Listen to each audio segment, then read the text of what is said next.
Hello everyone, I'm so happy you're here with me today. My name's Kate and I'm here in the Eastside Freedom Library in St. Paul, Minnesota. And this is one of my favorite libraries in the whole world. And I wish you could all be here with me today, but until you can, I am going to use my imagination to pretend you're here with me. So I know some of your names, so I am going to use my imagination to picture you here with me. So I'm going to use my imagination to picture Elvira and Zeke and Ben and Amelia and Amelia and Iris and Olive and Della and Fen and Erin and Hope and Sasha. And who else is here with me today? Omanu and Maite and Finn and Ella and Lincoln, Jackie and Maisie. And if I didn't say your name, it's just because I don't know your name yet, but I'm still picturing you here with me. So I have 4 stories for you today, and these are 4 of my favorite books. And the first 2 are about little kids like you who use their imagination to travel someplace different. So I hope you will use your imagination to pretend that you're here with us today in the Eastside Freedom Library. So the first book we have today is called Tar Beach, and it's by an artist named Faith Ringgold. And I'm going to show you the end of the book before I start reading it, because this book was originally written as a quilt called a story quilt, and now it's hanging in a museum in New York City. And this is the quilt, and you can see all the beautiful pieces of fabric around the picture that she made. But not everybody could get to New York City to see that quilt, and so she turned it into a story that I am going to read to you today. And you will see little pieces throughout the book of the fabric along the bottom where the pictures are. So this book is called Tar Beach, and I'm going to read it to you now. So, I will always remember when the stars fell down around me and lifted me up above the George Washington Bridge. I could see our tiny rooftop with Mommy and Daddy and Mr. and Mrs. Honey, our next door neighbors, playing cards as if nothing was going on, and BB, my baby brother, lying real still on the mattress, just like I told him to, with his eyes like huge floodlights tracking me through the sky. Sleeping on Tar Beach was magical. Lying on the roof in the night with the stars and the skyscraper buildings all around me, it made me feel rich, like I owned all I could see. The bridge was my most prized possession. Daddy said the George Washington Bridge is the longest and most beautiful bridge in the world, and that it opened in 1931 on the very day I was born. Daddy worked on that bridge, hoisting cables, and since then, I've wanted that bridge to be mine. And now I've claimed it. All I had to do was fly over it for it to be mine forever. I can wear it like a giant diamond necklace, or just fly above it and marvel at its sparkling beauty. I can fly, yes, fly. Me, Cassie Louise Lightfoot, only 8 years old and in the 3rd grade, and I can fly. That means I'm free to go wherever I want to for the rest of my life. Daddy took me to see the new Union building he's working on. He can walk on steel girders high in the sky and not fall. They call him the Cat. But he can't join the Union because Grandpa wasn't a member. Well, Daddy's going to own that building because I'm going to fly over it and give it to him. And then it won't matter that he's not in their old Union or whether he's a half-breed Indian like they say. He'll be rich, and he won't have to stand on 24-story high girders and look down. He can look at his building going up. And Mommy won't cry all winter when he goes out to look for work and doesn't come home. And Mommy can laugh and sleep late like Mrs. Honey, and we can have ice cream every night for dessert. Next, I'm going to fly over the ice cream factory just to make sure we do. Tonight, we're going up to Tar Beach. Mommy's roasting peanuts and frying chicken, and Daddy will bring home a watermelon. Mr. and Mrs. Honey will bring the beer and their old green card table, and then the stars will fall around me, and I will fly to the Union building.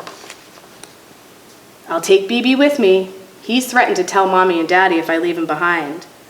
I've told him it's very easy. Anyone can fly. All you need is somewhere to go that you can't get to any other way. The next thing you know, you're flying amongst the stars. Okay, the next story I have is also about a little kid in New York City who uses their imagination. And her name is Harriet. And the book is called Harriet Gets Carried Away.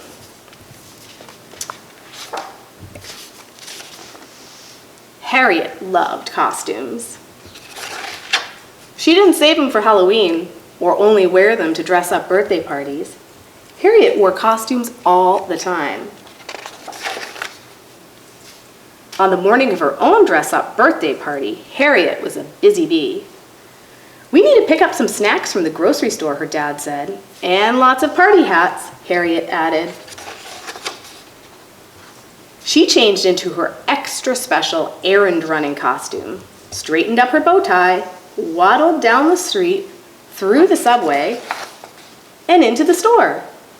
Her dad seemed to have the deli counter covered, so Harriet set out on a quest for the perfect party hats. But instead, she found something else. Harriet forgot all about the party hats.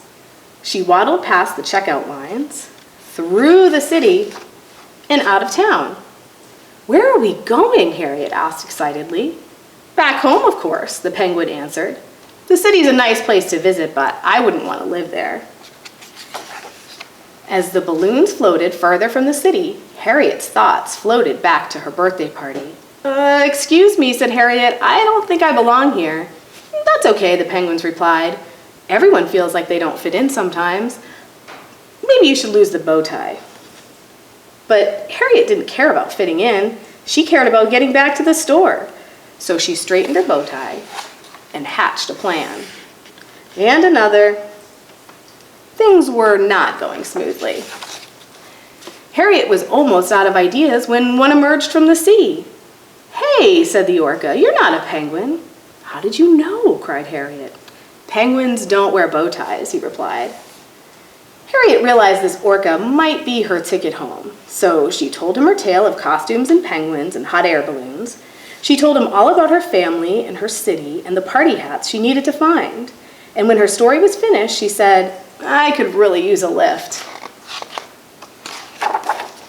"It just so happens I'm heading up north for a family reunion," replied the orca.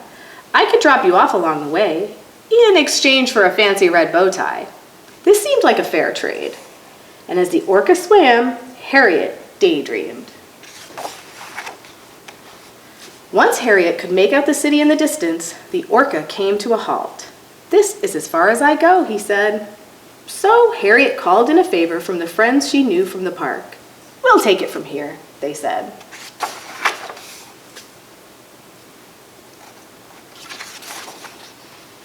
Harriet soared back into the store and headed straight for the party hats.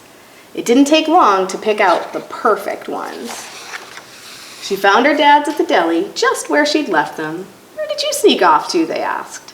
"I went to get the party hats," Harriet said. "Oh, and I could use a new bow tie." With hats in hand, Harriet waddled back through the subway, up the street, and into her room. She put on her birthday party costume, straightened her party hat, and headed up to the roof. The party was a great success, and no one got carried away. Except maybe Olivia. Okay, our next story also takes place in New York City, but this one is a true story. I don't think the story about Harriet was a true story. I don't think she really got carried away by penguins. But this is a true story that's also about penguins in New York City that live in the zoo. And it's called "And Tango Makes Three."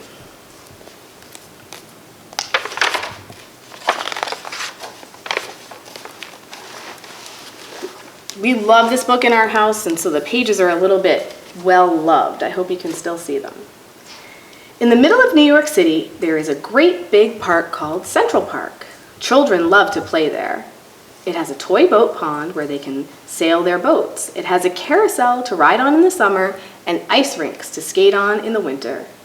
Best of all, it has its very own zoo. Every day, families of all kinds go to visit the animals who live there. But children and their parents aren't the only families at the zoo. The animals make families of their own. There are red panda bear families with mothers and fathers and furry red panda bear cubs. There are monkey dads and monkey moms raising noisy monkey babies. There are toad families and toucan families and cotton-top tamarin families too. And in the penguin house, there are penguin families. Every year at the very same time, the girl penguins start noticing the boy penguins, and the boy penguins start noticing the girls. And when the right girl and the right boy find each other, they become a couple. Two penguins in the penguin house were a little bit different. One was named Roy, and the other was named Silo. Roy and Silo were both boys, but they did everything together. They bowed to each other and walked together. They sang to each other and swam together. Wherever Roy went, Silo went too. They didn't spend much time with the girl penguins, and the girl penguins didn't spend much time with them. Instead, Roy and Silo wound their necks around each other. Their keeper, Mr. Gramsci, noticed the two penguins and thought to himself, they must be in love. Roy and Silo watched how the other penguins made a home. So they built a nest of stones for themselves, and every night Roy and Silo slept there together, just like the other penguin couples. And every morning Roy and Silo woke up together. But one day, Roy and Silo saw that the other couples could do something that they could not. The mama penguin would lay an egg, and the papa penguin would take turns keeping the egg warm until finally it would hatch, and there would be a baby penguin. Roy and Silo had no egg to sit on and keep warm. They had no baby chick to feed and cuddle and love. Their nest was nice, but it was a little empty. One day, Roy found something that looked like what the other penguins were hatching, and he brought it to their nest. It was only a rock, but Silo carefully sat on it and sat and sat and sat. When Silo got sleepy, he slept, and when Silo was done sleeping and sitting, he swam and Roy sat. Day after day, Silo and Roy sat on the rock, but nothing happened. Then Mr. Gramsci got an idea. He found an egg that needed to be cared for, and he brought it to Roy and Silo's nest. Roy and Silo knew just what to do. They moved the egg to the center of the nest, and every day they turned it so that each side stayed warm. Some days Roy sat while Silo went for food, and other days it was Silo's turn to take care of the egg. They sat in the morning and they sat at night. They sat through lunchtime and swim time and supper. They sat at the beginning of the month, and they sat at the end of the month, and they sat at all the days in between. Until one day they heard a sound coming from the egg. Peep, peep, peep, it said. Roy and Silo called back. Squawk, squawk. Peep, peep, answered the egg. And suddenly a tiny hole appeared in the egg's shell. And then, crack, out came their very own baby. She had fuzzy white feathers and a funny black beak. And now Roy and Silo were fathers. We'll call her Tango, Mr. Gramsci decided, because it takes two to make a tango. Roy and Silo taught Tango how to sing for them when she was hungry, and they fed her food from their beaks. They snuggled her in their nest at night. Tango was the very first penguin in the zoo to have two daddies. Soon Tango grew strong enough to leave the nest, and Roy and Silo took her for a swim, just like all the other penguin families. And all the other children who came to the zoo could see Tango and her two fathers playing in the penguin house with the other penguins. Hooray, Roy! Hooray, Silo! Welcome, Tango, they cried. At night, the three penguins returned to their nest. They snuggled together, and like all the other penguins in the penguin house, and all the other animals in the zoo, and all the families in the big city around them, they went to sleep. Okay, this last story I have for you today is another story that in our family and in our house we love a lot. It's called Annie's Plaid Shirt, and it's about a little kid who uses her imagination to solve a problem. It's not a problem for her, it's a problem for her mom, but she uses her imagination to think about how to solve it. Annie loved her plaid shirt. She went to school in her plaid shirt. She went to parties in her plaid shirt. She painted in her plaid shirt. Annie did everything in her plaid shirt. But one day her mom said, "Let's go to the mall. Tomorrow's Uncle Benny's wedding. Your brother needs a new suit and you need a new dress." "I'll be wearing my plaid shirt," Annie said. "Oh no," Mom said. "It looks like an old tablecloth. You must wear a dress to the wedding." "Absolutely not," said Annie. "I'm wearing my plaid shirt." "We'll see," said Mom. At the mall, Mom bought Albert a new suit. "Annie," she said, "will you at least try on some dresses for me? Maybe you'll find one you like." "Yuck," replied Annie. "Please, just this one time?" "Okay, fine," Annie pouted, "if I have to." Annie tried on lots of dresses. She doesn't look very happy, does she? They all felt wrong. "Please," Mom begged, "just one more." Annie saw the hopeful look on her mom's face, and she agreed to try just one more. "It's perfect," Mom said. "You look so beautiful." When they arrived home, Annie ran to her room and slammed the door. She wished her mom understood her. Annie felt weird in dresses. She was happiest when she wore her plaid shirt. Why couldn't her mom see that? "Why can't Annie wear what she wants to wear?" asked Albert. "I want Annie to be herself, but I'm worried about what other people will think," Mom said. "Little girls always wear dresses to weddings." Now, when we read this book in my house, the kids stop and say, "That is not true." So I feel like I have to tell you that. The next morning, they all rushed to get ready for the wedding. Annie frowned at the dress, and then she had an idea. Mom wondered what was taking the kids so long. She started to worry. "I should have let Annie wear her plaid shirt," she thought, but it was too late. "Come on, kids," she called. "We have to leave now." Albert and Annie giggled. "Be right there." "Well," said Annie, "what do you think?" "It's perfect," said Mom. "You look so beautiful." "Of course," said Annie. "I'm wearing my plaid shirt." And I love this part at the end because you can see a picture of Annie dancing at the wedding in her plaid shirt. So those are the 4 stories that I have for you today. I really loved being here with you at the Eastside Freedom Library, and I hope you will join us next time.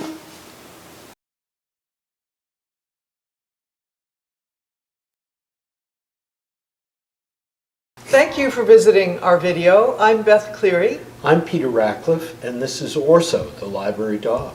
We are the co-founders and co-executive directors of the Eastside Freedom Library in St. Paul, Minnesota. Our mission is to inspire solidarity, work for justice, and advocate for equity for all. If you enjoy our programming and want to support our work, please visit our website, eastsidefreedomlibrary.org.